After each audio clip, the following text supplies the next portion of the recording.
बिस्मिल्लाहिर्रहमानिर्रहीम। अस्सलाम वालेकुम नाज़रीन, मैं हूँ इरफान हाशमी और आपको प्रोग्राम दो टोक में खुशामदीद कहता हूँ। और हमारे साथ मौजूद हैं इब्राहिम राजी साहब। राज साहब अस्सलाम वालेकुम। वालेकुम अस्सलाम। राज साहब, जो डेवलपमेंट हुई है इमरान खान साहब के हवाले से, इसे हम प्रोग्राम का आगाज़ करेंगे।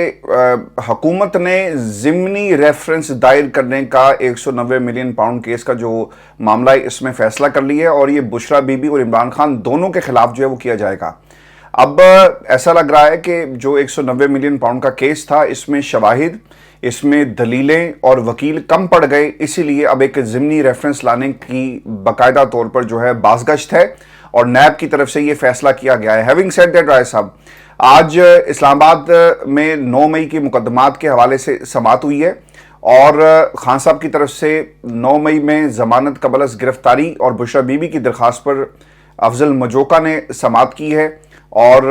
इमरान खान पर 5 9 मई के मुकदमात और एक जाली रसीदों का मुकदमा जो है वो दर्ज किया गया है। इसमें यह समाअत हुई और इमरान खान की तरफ से जमानत की इस्तदा अदालत के सामने रखी गई। राय साहब, एक तो चीज़ इंपॉर्टेंट इसके अंदर ये है कि अफजल मजोका वही हैं जिन्होंने इद्दत केस सुना और इद्दत केस के अंदर इमरान खान का जो फैसला था, ऑब्वियसली इन्होंने मखसूस नशिस्तों के बाद इनके ऊपर भी काफ़ी प्रेशर था, ये फैसला उन्होंने इमरान खान के हक में दिया, इद्दत में निकाह का केस। और फिर उसके बाद अब जो एक्सपेक्ट ये किया जा रहा है कि इमरान खान के खिलाफ जो मुकदमात हैं उनमें भी अफजल मजोका जो है वो इसी किस्म का फैसला जो देंगे, यानी आइन कानून के मुताबिक। लेकिन आज साहब, इसमें ट्विस्ट ये है कि हमने मुताद्दिद दफ़ा ऐसे होते हुए देखा कि एक फैसला आपके हक में आएगा और दूसरा फैसला आपके खिलाफ आ जाए, और कल को अगर ये फैसला इमरान खान के खिलाफ आया तो लोग ये कहेंगे कि जब फैसले आपके हक में आते हैं तो अफजल मजोका बहुत अच्छे हैं और जब फैसले खिलाफ आए तो आप उन्हें बुरा भला कहना शुरू कर देते हैं। राय साहब, हैविंग सेड दैट, एक तो इमरान खान के लाहौर में भी हाई कोर्ट के अंदर उन्होंने अपने 9 मुकदमात के हवाले से अदालत का दरवाज़ा खटखटाया है और जिस तरह से ये जो रिमांड वाला मामला है इसको चैलेंज किया गया और अदालत में ये भी इस्तदा की गई है कि हमारे वकला के दलाइल को उसका हिस्सा नहीं बनाया गया और जो जज ने ऑर्डर दिया वो हकाइक से हटकर है। और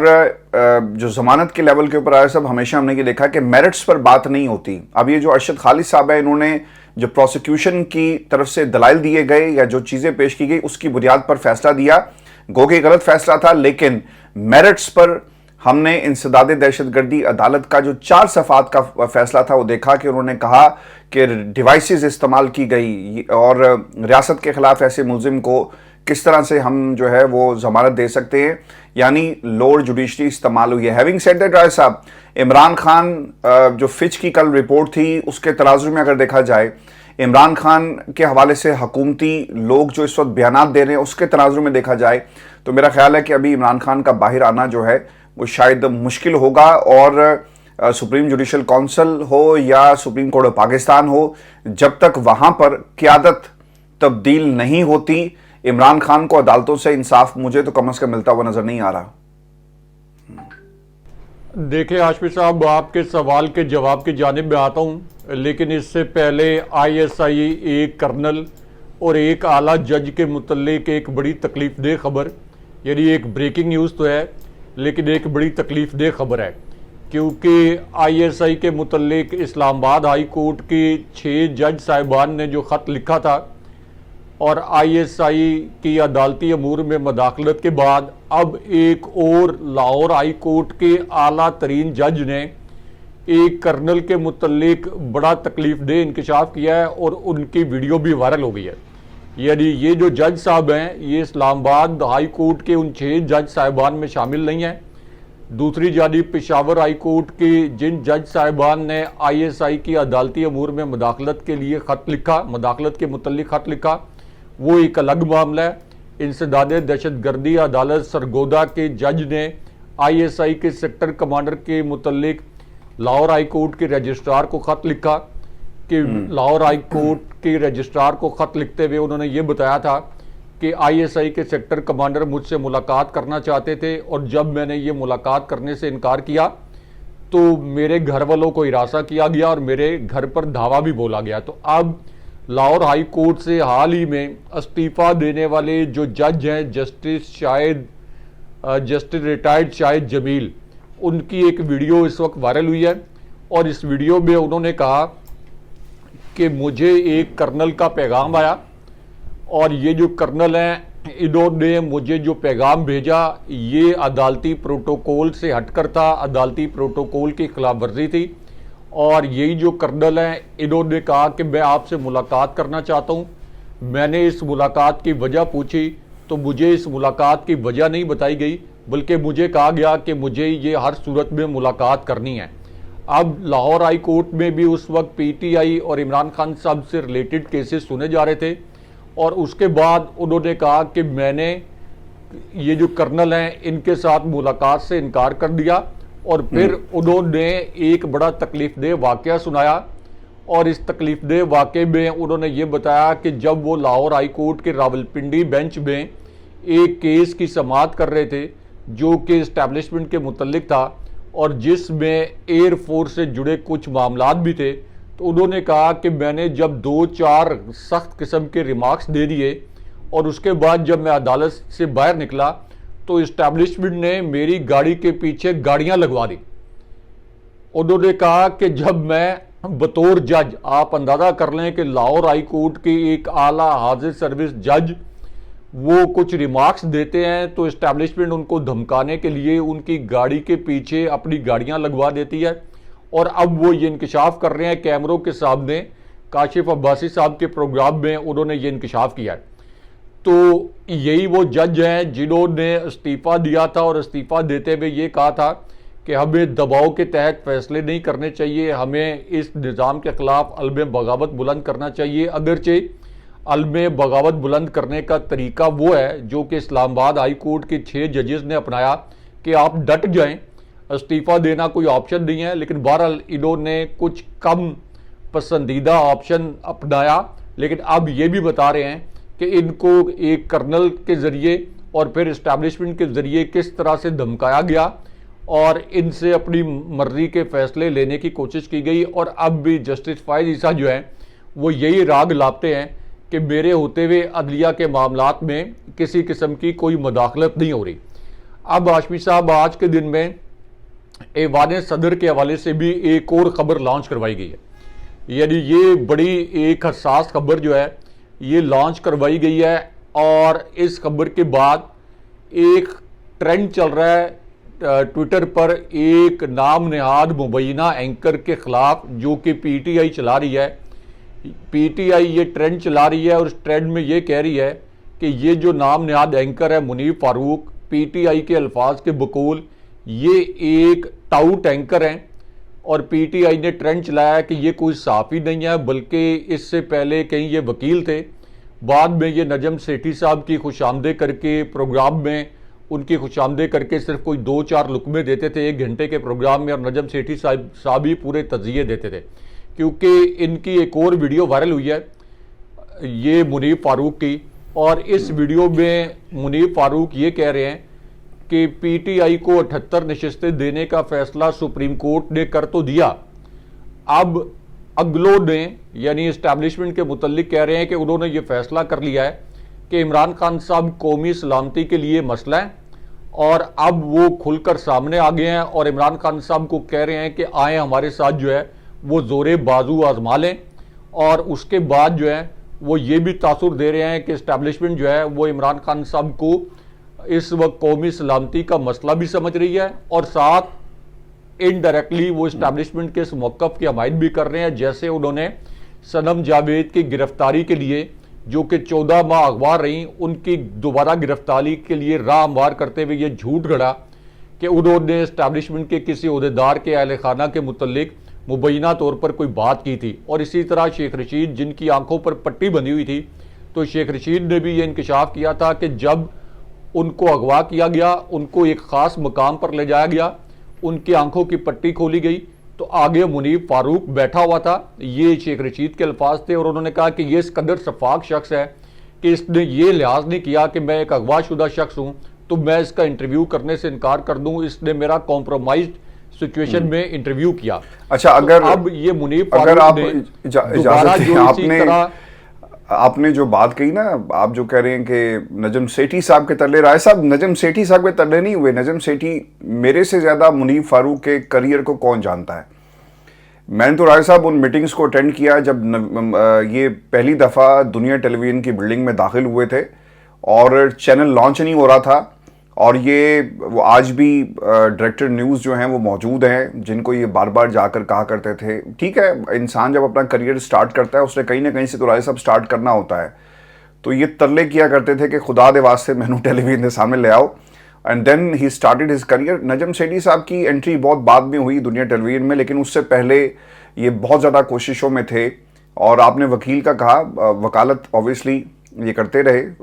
किस किस्म की वकालत, इस हवाले से मैं ज़्यादा बात नहीं करूँगा, लेकिन एंकर बनने के लिए इन्होंने दुनिया टेलीविज़न के मालिकान से बहुत ज़्यादा कोशिशें की, जोर लगाया। और ये बात है तकरीबन 2007 की, जब ये नजम सेठी शो उस वक्त शुरू नहीं हुआ था, उससे पहले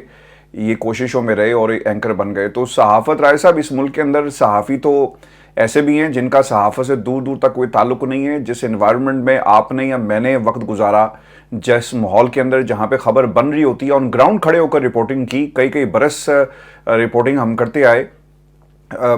लेकिन ऐसे लोग जो पैराशूटर्स होते हैं वो पाकिस्तान की जर्नलिज्म में आपको बहुत सारे नज़र आएंगे। ये सिर्फ एक मुनीब फारूक नहीं है, बहुत सारे ऐसे लोग हैं जिन्होंने इस तरह के इंटरव्यूज़ किए भी, और किसके कहने पर किए। इनको कंट्रोल करना राय साहब ज़रा आसान होता है, क्योंकि इनका अपना सहाफ़ती कैरियर या ख़बर, जो एक सहाफ़ी जो जेन्युइन सहाफ़ी है ना राय साहब, वो ख़बर की तलाश में मारामारी भी करता है और फिर मारामारी को बर्दाश्त भी करता है। तो शायद ठंडे कमरों में बैठकर जब जर्नलिज्म स्टार्ट होती है तो फिर आपको ठंडे कमरों की आदत हो जाती है। जी, अब तो सीनियर सहाफ़ी मतीउल्लाह जान साहब ने आज इनके मुतल्लिक, मुनीब फारूक के मुतल्लिक ट्वीट भी किया है कि ये इस्टेब्लिशमेंट के गुमाश्ते हैं, ये इस्टेब्लिशमेंट के डाकिए हैं, और बजाय इसके कि आइन और कानून के मुताबिक हकायक सामने लेके आएँ, ये इस्टेब्लिशमेंट के पैगाम रसाब बन के आइन और जमहूरियत की बात करने वालों को धमका रहे हैं और उनको धमकियां दे रहे हैं। तो बहरहाल इस वजह से पीटीआई जो है वो इस वक्त एक ट्रेंड भी चला रही है, और इस किस्म के जो लोग हैं जो घुसपैठी हैं सहाफत की सफ़ों में, ये सहाफत के ऊपर एक बदनुमा दाग भी हैं और इन्होंने सहाफत को बदनाम भी किया है। अब हाशमी साहब, जो आपने बात की कि इमरान खान साहब के मुकदमात और इमरान खान साहब के ख़िलाफ़ अब एक मरतबा फिर जो झैली अदालतें हैं वो लगता है कि किसी जगह से कुछ दबाव का शिकार हैं और कॉम्प्रोमाइज सिचुएशन में कुछ डिसीजन दे रही हैं, जैसे कि इंसदाद दहशतगर्दी अदालत लाहौर का एक मुज़िका खेज डिसीजन आया, जिसको अदालतें कवर करने वाले रिपोर्टर्स ने भी ये कहा कि ये एक इंतहाई मुज़िका खेज डिसीजन है कि इमरान खान साहब पर यह इल्ज़ाम लगाया गया कि उन्होंने जदीद तरीन डिवाइसेस के ज़रिए रियासत के ख़िलाफ़ कोई साजिश की। तो अगर वो जदीद तरीन डिवाइसेस के ज़रिए रियासत के ख़िलाफ़ कोई साजिश की गई थी, तो वो जदीद तरीन डिवाइसेस, इमरान खान साहब तो पिछले 1 साल से इस वक्त जेल में हैं, कानून नाफिज करने वाले इदारों की तहवील में हैं, तो वो जदीद डिवाइसेस रिकवर कर लें, उनका फोरेंसिक कर लें। इससे पहले इमरान खान साहब नैब की हिरासत में थे, तो वो जदीद डिवाइसेस किधर हैं? या जुडिशल कमीशन बना दे 9 मई के वाक़यात के हवाले से। इमरान खान साहब तो ये कई मरतबा कह चुके हैं। बहरहाल अब इमरान खान साहब ने इस फैसले को चैलेंज भी किया है, लेकिन कहने वाले ये भी कहते हैं, अगेन वो सहाफ़ी जो कि लाहौर हाई कोर्ट को कवर करते हैं, वो ये कहते हैं कि लाहौर हाई कोर्ट के चीफ जस्टिस मलिक शहजाद, जिनको चीफ जस्टिस फ़ायद ईसा एक साजिश के तहत सुप्रीम कोर्ट ले गए, वो ये कहते हैं कि लाहौर हाई कोर्ट अब जस्टिस मलिक शहजाद जैसे दौर की हाई कोर्ट नहीं रही, इसलिए ये तवक्को नहीं की जा सकती कि शायद वहाँ से मेरिट के मुताबिक कोई डिसीजंस जो हैं वो आएँ। राजा साहब, ये जो मखसूस नशिस्तों का केस है, इस पर एक नया ट्विस्ट ये आया कि वो लोग जो इसके अंदर बेनिफिशरी थे, उन्होंने यानी अरकान असम्बली जो मखसूस नशिस्तों पर मुंतखब होकर आए,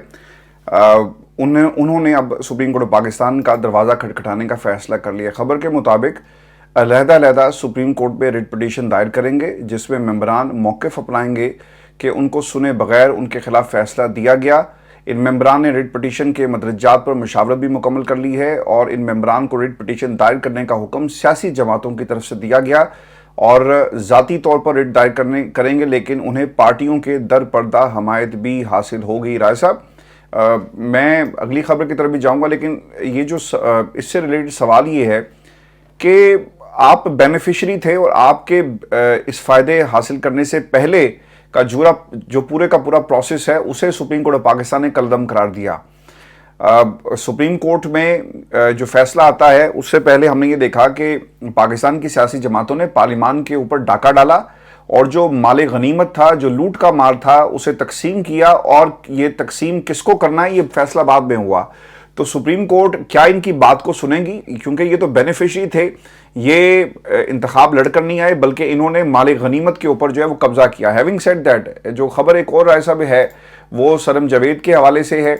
और सनम जावेद को अदालत ने घर जाने का हुक्म दे दिया और रिहाई उनकी जो है गैर कानूनी जो गिरफ्तारी थी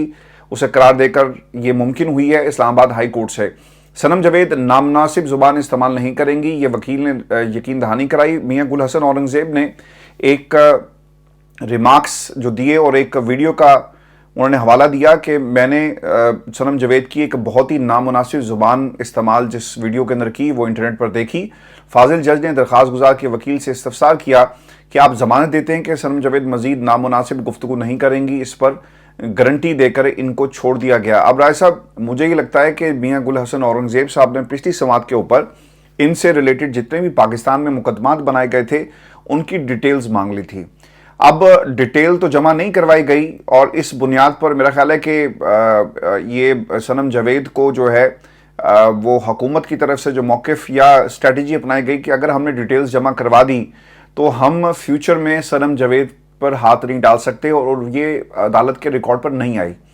हैविंग सेड दैट,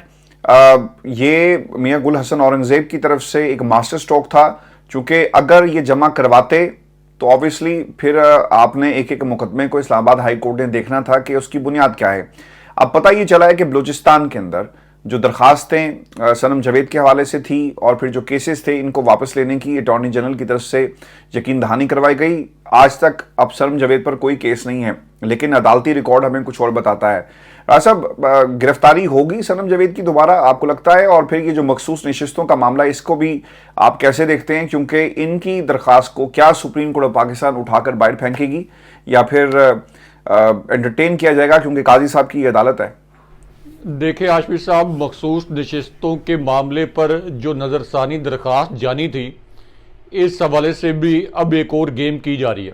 क्योंकि नज़रसानी की दरख्वास्त जब सुप्रीम कोर्ट में जानी थी तो टेक्निकली और लीगली ये उसी फुल कोर्ट ने नज़रसानी की दरख्वास्त सुननी थी जिसने ये फैसला सुनाया, यानी जो 13 रुकनी बेंच था उसी के सामने ये नज़रसानी की दरख्वास्त लगनी थी। ये नहीं हो सकता था कि ये बेंच तब्दील हो जाए या इसके अंदर कोई एडहॉक जजेस, जिस तरह से जस्टिस फायद ईसा ने 4 एडहॉक जजेस लाने की कोशिश की, जिसमें से जस्टिस मुशीर आलम ने एडहॉक जज बनने से मादरत कर ली और अब जस्टिस मकबूल बाकर जो हैं उन्होंने भी जज बनने से मादरत कर ली है। ज़ाहिर है कि वो कठपुतली एक वज़ीर आला भी रह चुके हैं और वज़ीर आला के ओहदे के जो मज़े उड़ा चुके हैं, तो अब उनको एक एडहॉक जज के तौर पर बैठने या एक जूनियर रिटायर्ड जज के तौर पर बैठने में सुप्रीम कोर्ट में कोई लुत्फ नहीं आएगा। तो अब इस पूरी सूरत हाल में जब हुकूमत को पता है कि हम नज़रसानी दरख्वास्त जब हम दायर करेंगे तो यही 13 रुकनी बेंच सुनेगा और यही 8-5 से फैसला बरकरार रहेगा, क्योंकि जस्टिस मंसूर अली शाह और बाकी जो दीगर जज साहिबान हैं उन्होंने एक तरफ तो आइन के तहत भी फैसला दिया और दूसरा उनको ये भी पता था कि जस्टिस फायद ईसा अपनी एक्सटेंशन की राह हमवार करने के लिए बाकी जज साहिबान के जो चीफ जस्टिस बनने के टेन्योर हैं उनको कितने बुरे तरीके से मुतासिर करने की साजिश कर रहे हैं। तो ये 2 वजूहत थी जो कि फैसला आया और फिर ख्वाजा आसिफ ने कहा कि इस फैसले की वजह से फौजी जो एक्सटेंशन हैं वो भी रुक सकती हैं। अब इस सिचुएशन में एक और वारदात ये की जा रही है कि बजाय इसके कि हुकूमत जाए नज़रसानी की दरख्वास्त में, ये कहा जा रहा है कि जो मखसूस नशिस्तें जाली नून लीग और इसी तरह पीपल्स पार्टी और इनके इत्तेहादी उम्मीदवारों को दी गई थी, जाली तरीके से जिन लोगों को मखसूस नशिस्तों पर असम्बलियों में लाया गया था, ये इंडिविजुअल हैसियत में सुप्रीम कोर्ट जाएं और सुप्रीम कोर्ट के इस फैसले को पर नज़रसानी की दरख्वास्त दें या अलग से एक पटिशन फाइल करें। और उस सूरत में अगर एक अलग से पटिशन फाइल करें तो फिर कोई, यदि ये एक नुक्ता सामने लाया गया है हुकूमत की जानिब से, अगरचे जो कानूनी बरादरी है वो इस नुक्ते को नहीं मान रही, लेकिन हुकूमत की जानिब से ये नुक्ता लॉन्च करवाया गया है कि उस सूरत में कोई डिफरेंट बेंच बन सकता है, जस्टिस फाइज ईसा कोई डिफरेंट बेंच बना सकते हैं। लेकिन इसके अंदर भी एक और ट्विस्ट है, क्योंकि जो एक कमेटी बनाई गई है बेंच बनाने के लिए, किसी भी बेंच की तश्कील के लिए, वो कमेटी जस्टिस फाइज ईसा, इसी तरह जस्टिस मंसूर अली शाह और जस्टिस मुनीब अख्तर पर मुश्तमिल और मबनी है।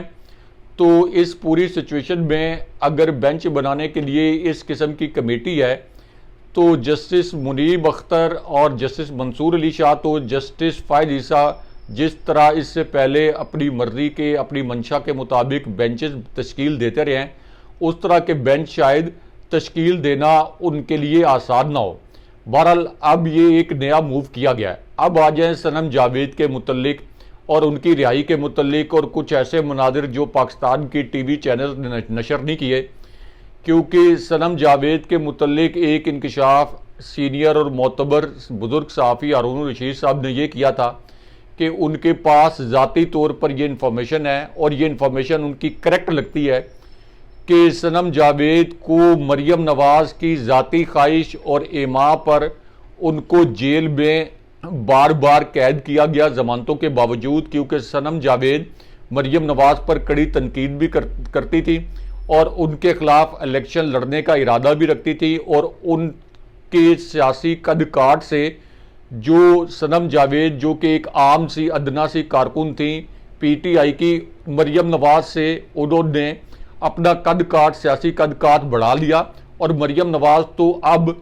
एक फ्री एंड फेयर इलेक्शन के नतीजे में कोई काउंसलर का इलेक्शन भी नहीं जीत सकती, क्योंकि उनकी अपनी नशिस्त जो उन्होंने महज शराफत से जीती है ये भी स्टेक पर लगी हुई है। क्योंकि फॉर्म 45 मैंने बतौर सहाफ़ी फॉर्म 45 पर दर्ज जो वोट्स है इनको कैलकुलेट किया है और इस कैलकुलेशन के मुताबिक महज शराफत जो है ये नशिस्त जीते हैं। तो अगर मेरिट पर फैसला हुआ तो मरियम नवाज़ की ये नशिस्त जो है ये उड़ जाएगी और उनकी वजारत आला जो है ये कलअदम हो जाएगी, क्योंकि उनसे बयान अल्फी भी मांगा गया है और उनके जो फॉर्म 45 और 47 है उनका रिकॉर्ड भी तलब किया गया है। इसी वजह से तो ये जो रिटायर्ड जज ट्राइब्यूनल्स में तैनात करने के लिए सदारती ऑर्डिनेंस भी लेके आए हैं। तो अब सनम जावेद की बहरहाल इस्लामाबाद हाई कोर्ट के दबंग जजेस की वजह से बलूचिस्तान मुंतकली आखिरी लम्हात में रुक गई, वरना ये इतने जालिम लोग हैं कि सनम जावेद को अब खदीजा शाह की तरह ये बलूचिस्तान मुंतकिल करने के प्लान करके बैठे हुए थे। और हमारे एक कोलीग हैं आमिर अब्बासी, मेरे साथ वो काम कर चुके हैं जब मैं दुनिया न्यूज़ का ब्यूरो चीफ था, तो उन्होंने तो ये भी कहा कि जब सनम जावेद को FIA के केस में इस्लामाबाद हाई कोर्ट ने रिहाई दी तो एक मीटिंग हुई हंगामी तौर पर और इस्लामाबाद पुलिस सर पकड़कर बैठ गई कि अब सनम जावेद को और किस केस में गिरफ्तार करें। और उन्होंने फिर नैब को कहा कि आप किसी केस में गिरफ्तारी डाल दें सनम जावेद की। तो नैब ने हाथ खड़े कर दिए कि इस्लामाबाद हाई कोर्ट से हमारी बड़ी सरजनिश हो जाएगी। और इस्लामाबाद पुलिस भी थोड़ी घबरा गई कि ये इस्लामाबाद हाई कोर्ट इस वक्त इस मूड में नहीं है कि किसी के अहकामात मान के हमारी इन जाली गिरफ्तारियों को इंडोर्स कर दे। तो इस पूरी सूरत हाल में सनम जावेद की बिल आखिर अब रिहाई हुई है और पार्लियामेंट के अंदर भी हमने देखा कि सनम जावेद हंसती मुस्कुराती जो हैं वो नज़र आई हैं, पार्लियामेंट गई हैं। उमर अयूब ने उनको पार्लियामेंट का विजिट भी करवाया।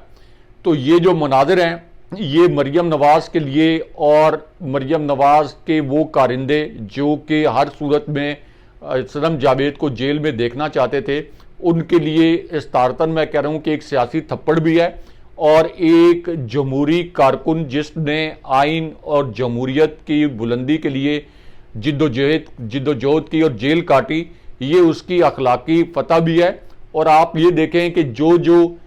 इस तरह से जेल काट रहा है और उसके बाद बाहर आ रहा है वो आवाम की नज़रों में, ना सिर्फ PTI के सपोर्टर्स की नज़रों में बल्कि आम लोगों की नज़रों में भी वो जमहूरियत का हीरो बनकर उभर रहा है। बहुत शुक्रिया राय साहब। व्यूअर्स, ये आज का शो था हमारा। अपने कमेंट जरूर भेजिएगा, चैनल को सब्सक्राइब करना मत भूलें। इजाज़त दीजिए, अल्लाह निगहबान। अल्लाह निगहबान।